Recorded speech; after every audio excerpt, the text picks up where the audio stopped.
Hello students, I am Kalpana Shukla, your chemistry teacher, और मैं आप लोगों के साथ क्लास 12th की केमिस्ट्री शुरू करने जा रही हूँ।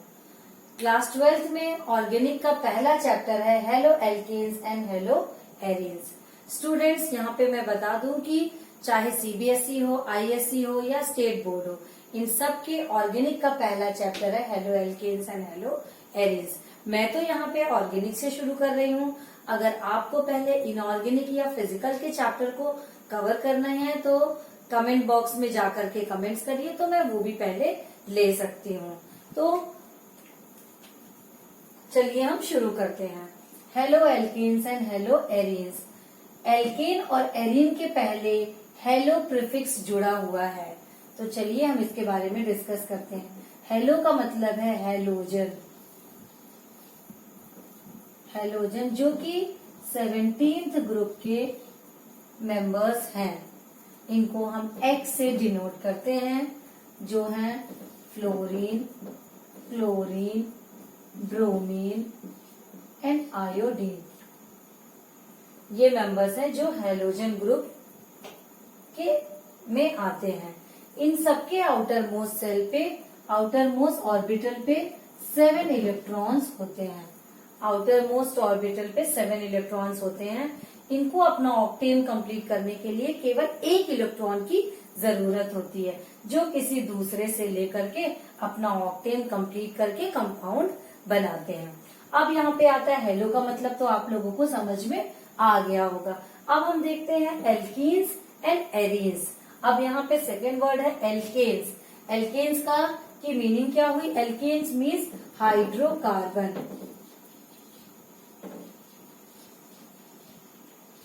Alkanes means hydrocarbon. Hydrocarbon carbon की chain. Alkanes means hydrocarbon, carbon की चेन। जब कार्बन की चेन स्ट्रेट चेन होती है तब हम उसे बोलते हैं एल्केन्स, और जब यही चेन रिंग में आकर के फॉर्म पे होती है तब हम उसे बोलते हैं एरीन्स। चलिए हम इसके बारे में डिस्कस करते हैं। तो हाइड्रोकार्बन को 2 पार्ट में डिवाइड किया गया है, aliphatic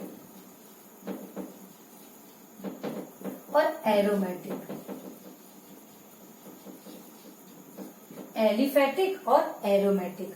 again aliphatic we can divide into 2 part, unsaturated, saturated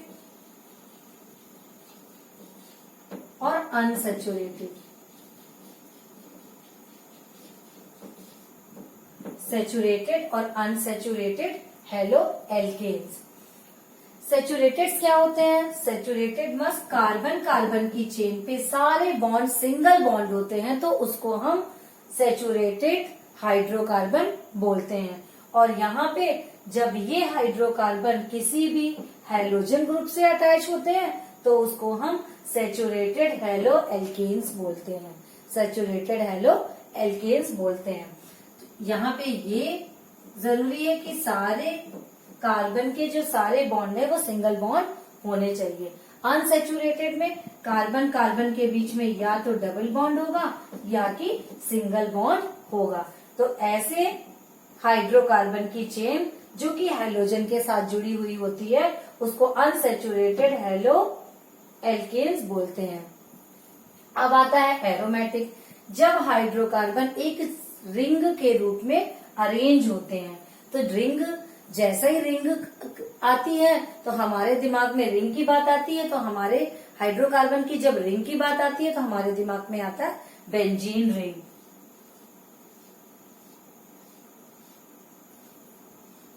पर एरोमेटिक का मतलब ये नहीं है कि यहाँ पे हमें बेंजीन रिंग ही लेना है।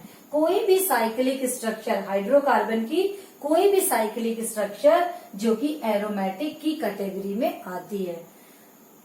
अब यहाँ पे हम एक चीज और देखते हैं। जब इस बेंजीन रिंग से हमारा हैलोजन ग्रुप अटैच होता है तो हम उसे बोलते हैं aromatic haloarenes. Aromatic haloarenes. According to Huckel law, benzene के में सारे कार्बन जो है डबल बॉन्ड से अटैच होते हैं, और यहाँ पे हर कार्बन के पास बेंजीन में 4 4n+2 पाई इलेक्ट्रॉन्स होते हैं। 4n+2 पाई इलेक्ट्रॉन्स होते हैं, जिसके कारण हर कार्बन यहाँ पे डबल बॉन्ड से अटैच होता है। हर एक कार्बन और एक हाइड्रोजन, और कितने होते हैं? 1 2 3 4 5 6 कार्बन होते हैं। तो इसका फॉर्मूला होता है C6H6, और इसमें से जब एक हाइड्रोजन रिमूव होता है तो C6H5 और X ऐड हो जाता है, तो हम इसे बोलते हैं aromatic hello arenes.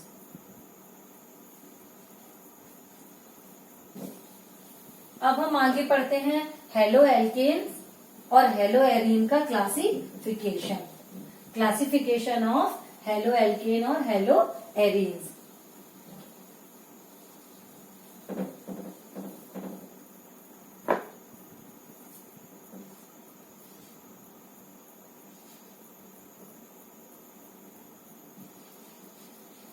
Classification.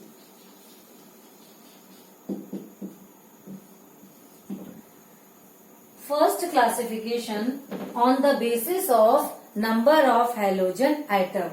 On the basis of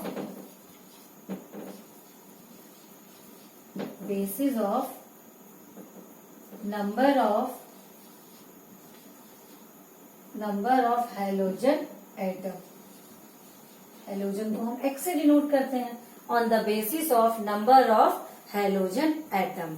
इसमें सबसे पहले आता है मोनोहेलो एल्केन। मोनोहेलो एल्केन में क्या होता है? जब हाइड्रोकार्बन चेन से, जब कार्बन कार्बन चेन से एक हेलोजन एलिमेंट ऐड होता है, सिर्फ एक हेलोजन का एटम ऐड होता है, तब हम उसे बोलते हैं मोनोहेलो एल्केन।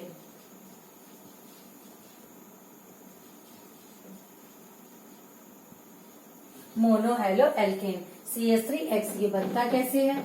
CH4 एक हाइड्रोजन को निकाल के CH3 और X इसमें ऐड हो जाता है, तो इसको बोलते हैं मोनोहेलो एल्केन। अब अगर कार्बन चेन से दो हेलोजन के एटम अटैच होते हैं तो उसे हम बोलते हैं डाईहेलो एल्केन। Dihalo alkene.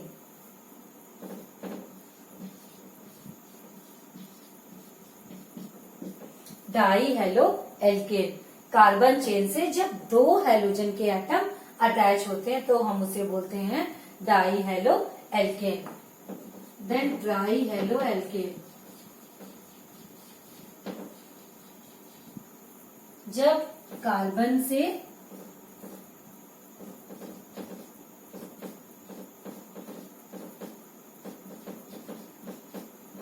तीन हेलोजन के एटम अटैच होते हैं तो उसे हम बोलते हैं ट्राईहेलो एल्केन्स। यहाँ पे डाईहेलो एल्केन को अगेन इसे दो पार्ट में डिवाइड किया गया है।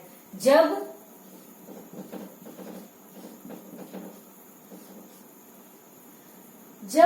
एक ही कार्बन से दो हेलोजन के एटम अटैच होते हैं, जब एक ही कार्बन से दो हेलोजन के एटम अटैच होते हैं तो उसे बोलते हैं GeM dihalide.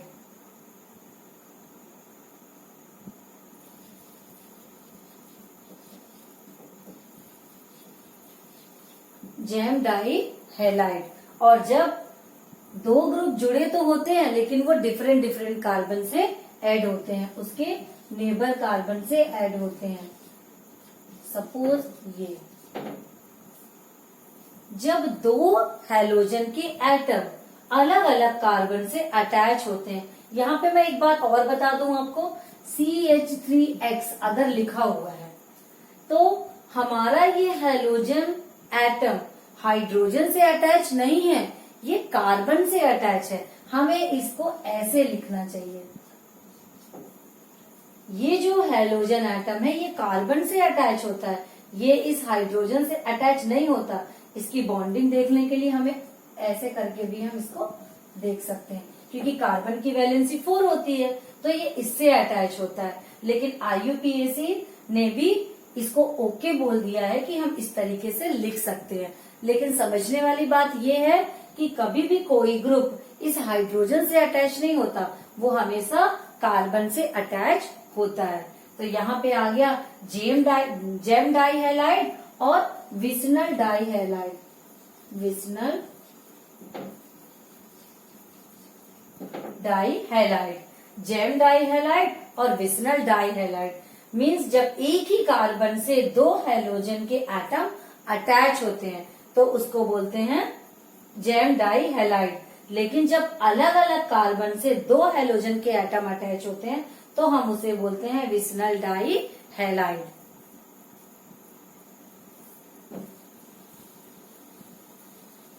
Then students, monohalo alkanes को अगेन हम दो पार्ट में डिवाइड करते हैं अकॉर्डिंग टू हाइब्रिडाइजेशन। हमने अभी यहाँ पे तीन तरह के एल्केन्स पढ़े, हेलो एल्केन्स पढ़े, mono haloalkanes, di haloalkanes और ट्राई हेलो एल्केन्स। तो डाई और ट्राई को हम यहीं पे छोड़ देते हैं, लेकिन मोनो हेलो एल्केन्स को अगेन हम टू पार्ट में डिवाइड कर सकते हैं। वो क्या क्या होता है? पहला, first, compound containing sp3 carbon halogen bond. Compound containing sp3, compound containing sp3 carbon halogen bond. अब यहाँ पे हाइब्रिडाइजेशन आ गया, compound containing sp3 hybridization carbon halogen bond. अब यहाँ पे एक नई चीज आ गई, हाइब्रिडाइजेशन। अगर हमें 11th का हाइब्रिडाइजेशन ध्यान में नहीं आ रहा है या कि थोड़ा बहुत 11th का भूल गया है, तो मैं यहाँ पे जितना जरूरी है उतना मैं क्लियर करते चलूंगी। और अगर आपको कार्बन का हाइब्रिडाइजेशन डिटेल में देखना है तो मेरा एक वीडियो इसमें है, वो आप अगर डिटेल में देखना चाहते हैं तो उस वीडियो से आप देख सकते हैं। लेकिन अभी हमको जितना यहाँ पे जरूरत है मैं उसका साथ साथ एक्सप्लेन करते चलूंगी। अब हम यहाँ पे देखते हैं sp3 कार्बन हैलोजन बॉन्ड। तो इसके बेस पे हम इसे तीन पार्ट में डिवाइड कर सकते हैं। पहला है एलिलिक,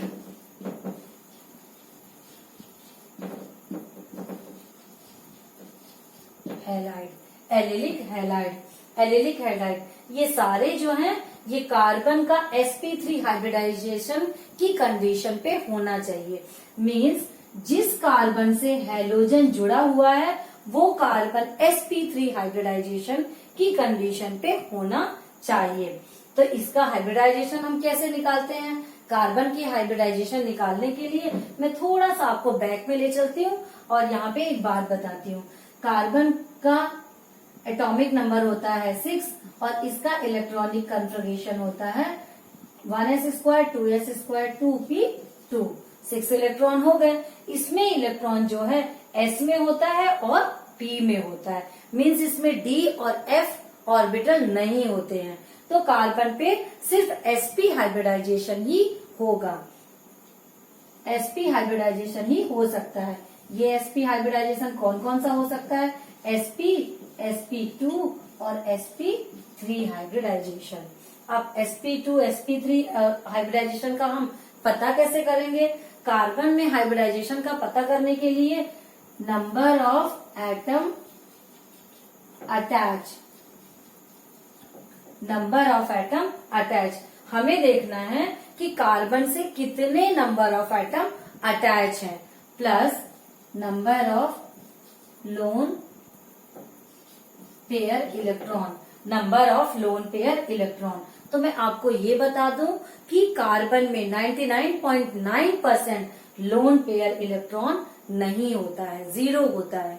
तो हमें यहाँ पे ज्यादातर कंपाउंड में नंबर ऑफ एटम अटैच ही देखने होते हैं। बहुत रेयर ही कुछ कंपाउंड है जिसके बारे में मैंने हाइब्रिडाइजेशन ऑफ कार्बन पे डिस्कस किया है, वो आप वहां से चेक कर सकते हैं। तो number of atom attach, number of atom attach means suppose मैं एक एग्जांपल लेती हूँ मीथेन CH4। यहाँ पे नंबर ऑफ एटम कितने हैं, 4 हैं। अब हमें मालूम है कि s पे एक ही ऑर्बिटल होता है, s का एक ही ऑर्बिटल होता है जिसमें 2 इलेक्ट्रॉन रह सकते हैं। तो s का एक s का और बचे कितने, 3 p के। तो इसमें कौन सा हाइब्रिडाइजेशन होगा, sp3।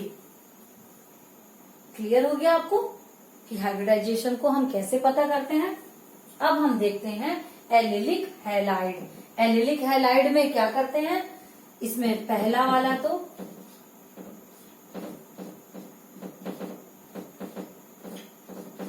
X, ये इसमें 3 आपको स्ट्रक्चर मिलेंगी, प्राइमरी, सेकेंडरी एंड टर्सरी। अब इसमें सेकेंडरी कौन सा है,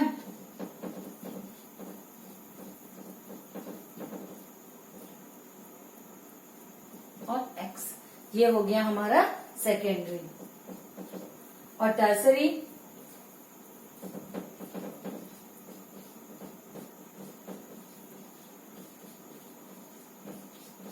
ये हो गया टर्सरी, 1 डिग्री, 2 डिग्री और ये हो गया 3 डिग्री एलिलिक हैलाइड। अब इन सब में जिस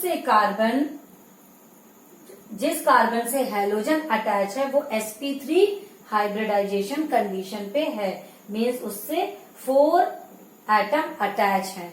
यहाँ पे भी चेक कर लीजिए, इधर भी चेक कर लीजिए और इधर भी चेक कर लीजिए, इन सारे में 4 एटम अटैच है, मीन्स इन सब का हाइब्रिडाइजेशन sp3 आ रहा है। तो ये हो गया allylic halide.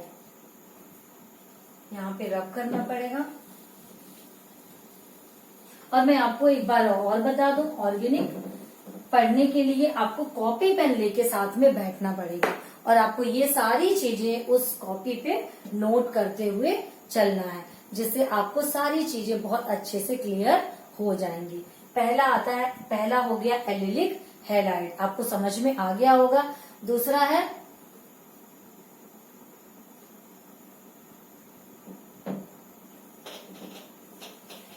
Alkyl halide. Alkyl halide. अब दूसरा आता है हमारा allylic halide.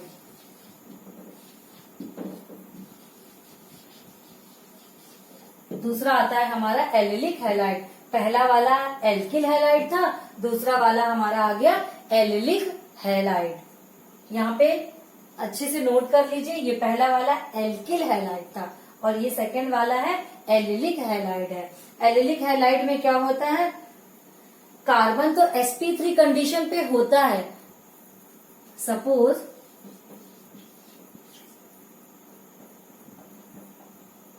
Double bond CH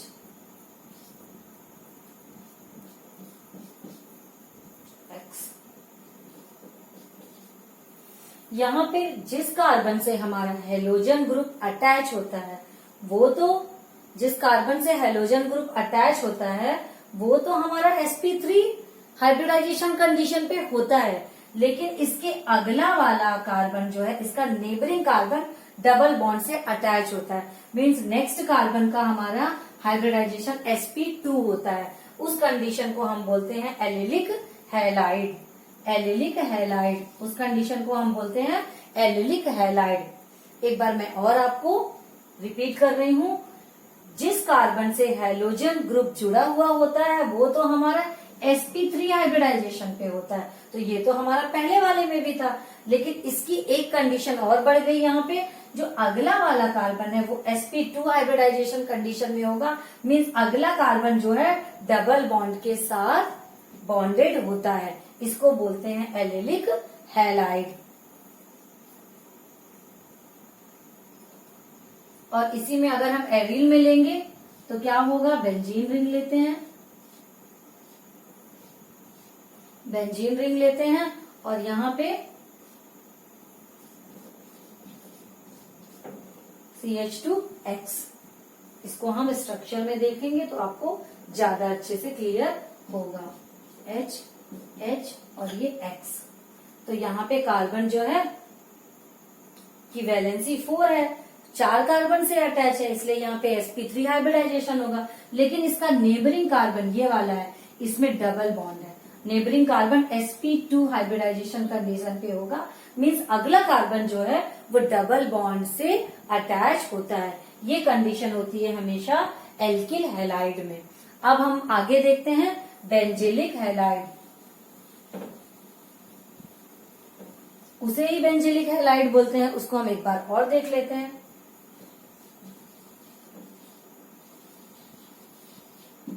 benzylic halide, benzylic halide third वाला बेंजिलिक हैलाइड, इसको एक बार क्लियर करके हम लोग देखते हैं। बेंजिलिक हैलाइड जैसा मैंने अभी आपको बताया यहाँ पे, तो ये बेंजीन हुई और बेंजीन से जब यहाँ पे कोई भी एटम अटैच होता है हैलोजन ग्रुप का, तो अगर यहाँ पे डायरेक्ट अटैच होगा तो ये sp2 हाइब्रिड कंडीशन में होगा। तो ये ऐसा नहीं होता है जैसा मैंने अभी आपको ऊपर बताया, CH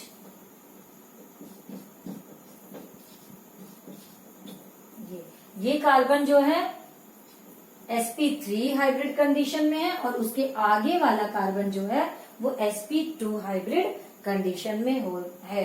तो ये होता है बेंजिलिक हैलाइड, बेंजिलिक हैलाइड।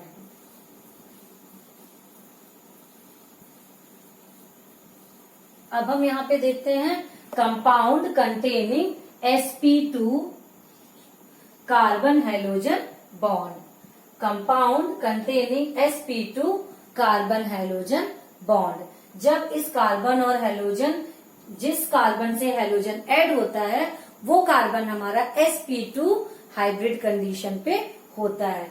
तो पहला चीज होता है, पहली होती है विनाइलिक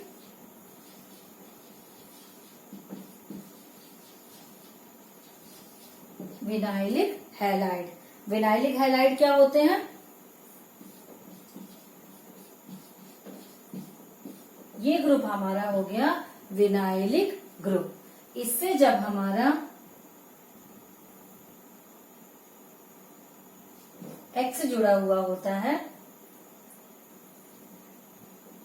ये हो गया हमारा विनाइलिक ग्रुप। इस ग्रुप से जब हैलोजन अटैच होता है तो उसे बोलते हैं विनाइलिक हैलाइड, विनाइलिक हैलाइड। इसको हम थोड़ा सा स्ट्रक्चर इसकी खोल के देखते हैं।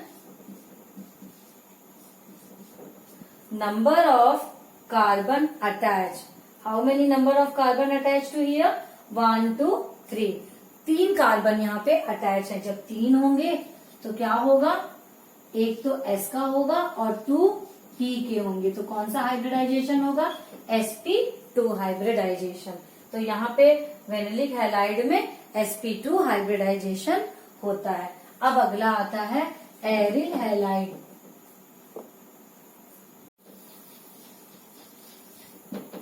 एरिल हैलाइड, एरिल हैलाइड में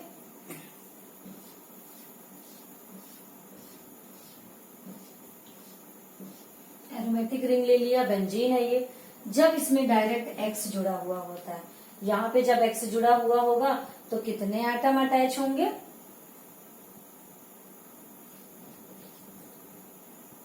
1 2 3 CHX।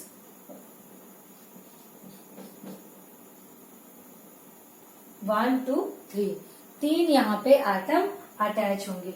जब 3 एटम अटैच होते हैं तो एक S में होता है, 2 P में होता है और sp2 हाइब्रिडाइजेशन होता है यहाँ पे। तो ये हो गया compound containing sp2 carbon halogen bond. ये तो हो गया इसका क्लासिफिकेशन। अब आगे हम देखते हैं नॉमेनक्लेचर।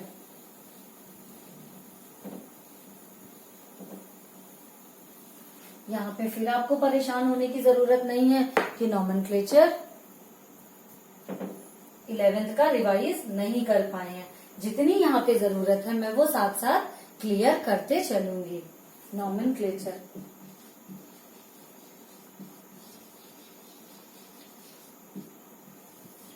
नॉमेनक्लेचर, नॉमेनक्लेचर हम किसी भी कंपाउंड का 2 तरीके से करते हैं। एक तो कॉमन नाम होता है, दूसरा IUPAC होता है। कॉमन नेम और दूसरा IUPAC नेम। कॉमन नेम होता है और IUPAC नेम होता है। अब हम यहाँ पे देखते हैं कॉमन नेम में पहले हम क्या लेते हैं? कॉमन नेम में हम सबसे पहले लेते हैं चेन और बाद में ग्रुप। लेकिन IUPAC में पहले हम ग्रुप लेते हैं और बाद में लेते हैं चेन। फॉर एग्जाम्पल एक कंपाउंड लेते हैं CH3 CH2 CH2 CH2X chlorine, CH3 CH2 CH2 Cl। ठीक है, तो क्या हुआ ये? Methane, ethane, propane. प्रोपेन, तो सबसे पहले चेन में क्या लिखेंगे? N propyl chloride, N propyl chloride. जब हम ये हो गया कॉमन नेम। अब हम देखते हैं IUPAC और N क्यों लगाया है यहाँ पे? क्योंकि ये चेन एकदम सीधी है, इसीलिए हमने यहाँ पे लगाया है N प्रोपिल क्लोराइड।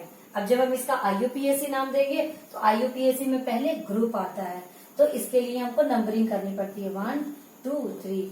नंबरिंग कहाँ से स्टार्ट करेंगे? जिधर से ग्रुप जुड़ा हुआ होता है। तो 1 chloro, 1 chloro prop meth eth prop. तो प्रोप और सारे बॉन्ड जो है सिंगल है, तो एन। तो इसका नाम क्या हो गया? कॉमन नाम इसका हो गया N प्रोपिल क्लोराइड और IUPAC नाम क्या हो गया? 1 क्लोरो प्रोपेन। अब हम इसका दूसरा देखते हैं CH3 CH2 CH2 और Cl यहां जोड़ते हैं।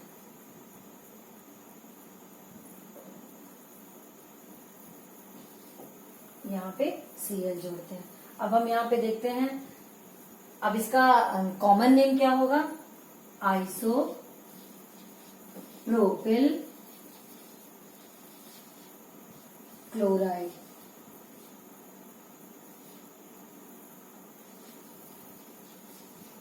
Isopropyl chloride. आइसो क्यों लिखा यहाँ पे?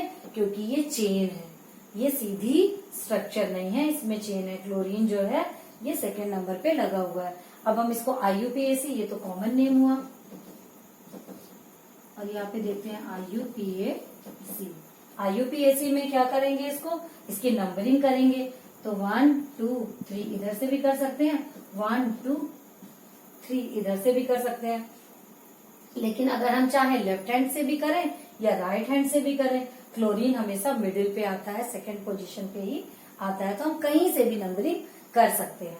तो इसमें लिखेंगे 2 क्लोरो प्रोप और एन, क्योंकि सारे बॉन्ड जो है सिंगल बॉन्ड है। 2 क्लोरो प्रोपेन।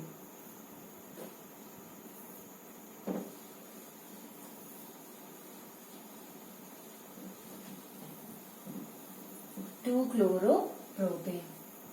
अब हम यहाँ पे देखते हैं एरोमेटिक रिंग। एरोमेटिक रिंग में क्या करते हैं? सपोज ये हो गई बेंजीन रिंग, और कहीं से भी एक एलिमेंट जुड़ा हुआ है जो हाइड्रोजन ग्रुप को बिलोंग करता है। तो अब इसका नाम क्या हो गया? ब्रोमोबेंजीन।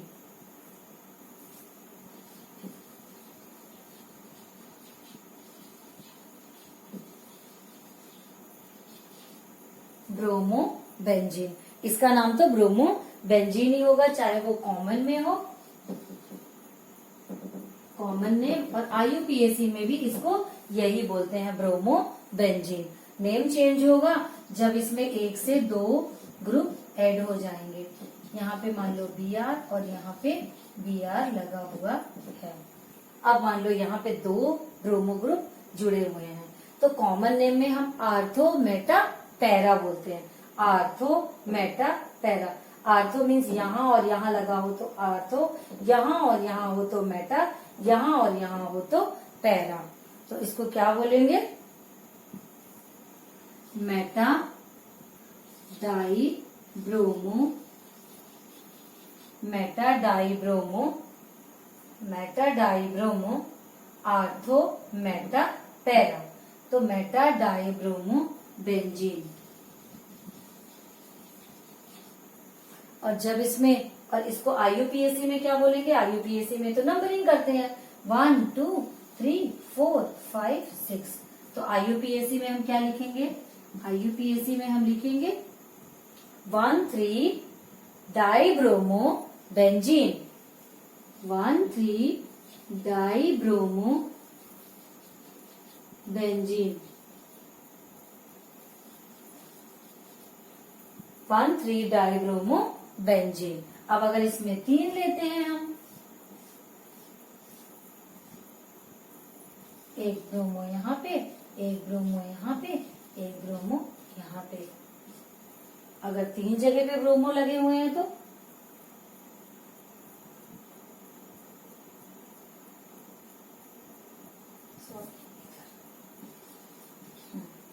एक जगह पे इधर, एक जगह पे इधर और एक जगह पे इधर। अगर 3 जगह पे ब्रोमो लगा हुआ है तो इसका IUPAC नाम क्या हो जाएगा, 1 2 3 4 5 6, 1 3 5 ट्राई ब्रोमो बेंजीन। क्लियर हो गया। अब यहाँ पे हमने डाई हेलो बेंजीन को 2 पार्ट में डिवाइड किया था, जेम और विस। उसका एक एग्जांपल देख लेते हैं कि हम उसको क्या बोलते हैं।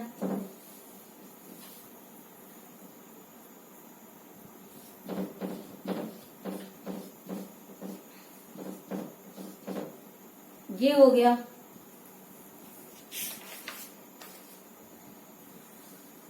अब यहाँ पे हमने देखा डाई हेलो एल्केन का एग्जाम्पल हमने देखा था, जहां पे हमको मिला था एक जेम का एग्जाम्पल और एक विस का एग्जाम्पल। जेम में एक ही कार्बन से 2 हैलोजन ग्रुप अटैच थे और विस में अलग अलग कार्बन से 2 हैलोजन ग्रुप अटैच थे।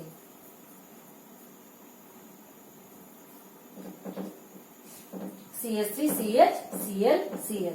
अब हम इसको क्या बोलेंगे, gem di chloride, gem di chloride.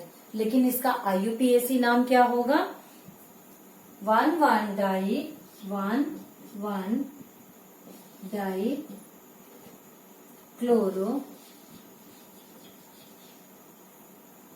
1,1 di chloro एल्किलिडीन।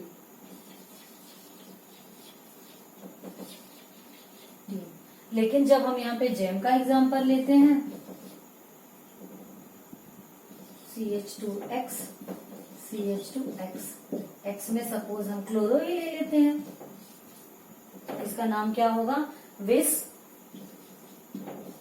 Die chloride. ये हो गया इसका कॉमन नेम, ये हो गया इसका भी ये हो गया कॉमन नेम और ये हो गया IUPAC। अब इसका हो गया कॉमन नेम, इसका IUPAC क्या होगा, 1,2 डाई क्लोरो एथेन, 1,2 इसका नाम दे देते हैं 1 और 2, 1,2 डाई क्लोरो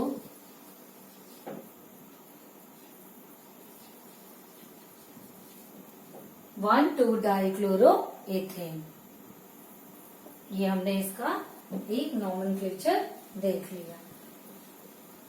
अब यहाँ पे एक और नई चीज आती है, कार्बन और nature of the carbon halogen bond.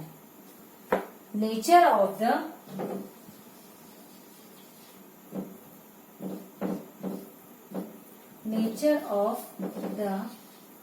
Carbon halogen bond.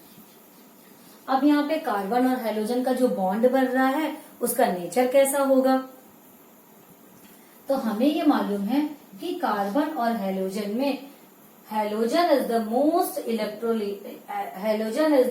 more electronegative element than the carbon.